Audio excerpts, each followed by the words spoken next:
What's up, my faithful viewers? Welcome to Talk Wrestling HD. Thank you all for watching, as you do each and every episode, all 14,000 plus of you. We have a higher viewer count than everybody on YouTube, and I love it. I love you all for making it happen. Thank you all for making me a worldwide superstar, as always. Anyway, enough about me. This is a serious show today, and the reason for that is a topic that was popular, has been popular off and on, is now popular again, and that is deaths in wrestling.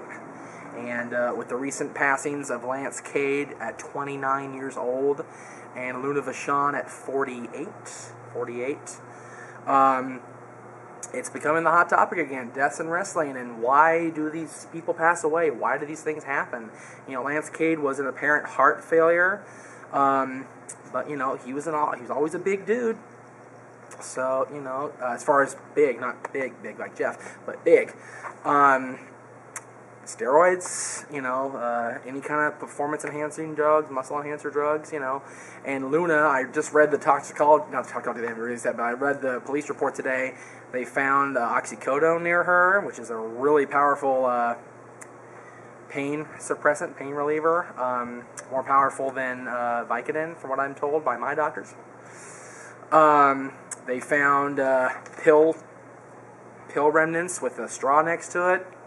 You know, that tells me it was drug related, and that sucks. You know, Skandar Akbar died, but he was old. You know, and even the old age deaths in wrestling stopped because of old age. You know, Terry Bourne, Doink's father, was 83 years old. He passed away. Tony Bourne. I got an interesting stat from John Michael. He wrote in with this stat. He was watching the old pay-per-views from the 80s and 90s on Netflix, and he just watched the 1990 SummerSlam pay-per-view and was depressed by the amount of WWE wrestlers that have passed away. Of the 27 performers in that show, 12 of them are dead. 12 out of 27. You've got the Boss Man, Dino Bravo in there, Rick Rude, Sapphire. Oh, Sapphire and Bad News Allen went to old age. But, you know, a lot of them died very, very young, like before they were 50. Death in wrestling has always been a constant. You know, these guys and gals ride themselves beyond exhaustion, beyond the point of control of anything, and their bodies and their minds and their brains and everything just collapse and give out under everything. And, you know, I mean, look at Eddie Guerrero, clean and sober for 4 years, but the previous 35 years of damage just took its toll, and he just dropped, brushing his teeth. Very sad.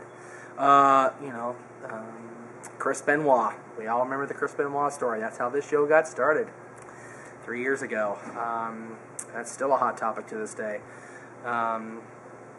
Just, you know, Chris Candido, you know, he died because of an injury in the ring. No, you know, he was one of the cleanest, soberest guys there was at the time of his death, because he and Tammy had both cleaned themselves up. And a simple blood clot, because the doctors didn't pay attention when he took off from Florida to New York, or Jersey, claimed his life. What can be done? People ask me all the time, because I'm apparently some expert. I don't consider myself an expert on wrestling, by the way. I just give my opinions, and all 14,000 of you happen to watch it, and I'm very grateful for it. I don't consider myself an expert in the wrestling business, even though I've been watching my entire life, and I've been involved with the business. I don't consider myself an expert. And people ask me, you know, what can be done to prevent the deaths? What can be done to turn things around? Honestly, I don't know. I have friends in this business who are on drugs. You know, the weed, of course. Weed is in every sport, you know, that's just, and weed, you know, I've changed my views on weed a lot in the last 5 years. I think, you know, a little weed now and then is never going to hurt anybody, you know.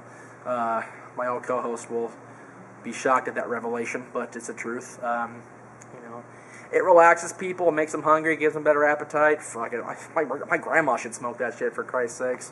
Maybe she gained some weight back, she's lost so much weight, God love her. But the other stuff, you know, the hard stuff, you know, it's like the hard alcohol. You know, you can't do it all the time, or your body just collapses. Your body just breaks down. It's anything. Everything in this world has to come in moderation. Look at me. I've been on a great diet for the last few weeks. I've lost 5 or 6 pounds. And what do I do today for lunch when Aaron and I go to lunch? Aaron gets this little bitty combo, two pieces of chicken. I get the big box and the chicken sandwich. I gorge myself. And now I feel full. I literally want to crap my pants. That's how bad I feel. I literally want to crap my pants. It's awful. So, anyway, everything in moderation, kids. That's the way it has to be done. And that's how I think wrestling will change, is if everything is done in moderation and they lay off the hard stuff. Okay? Hope you enjoyed this episode. We'll see you next time with more.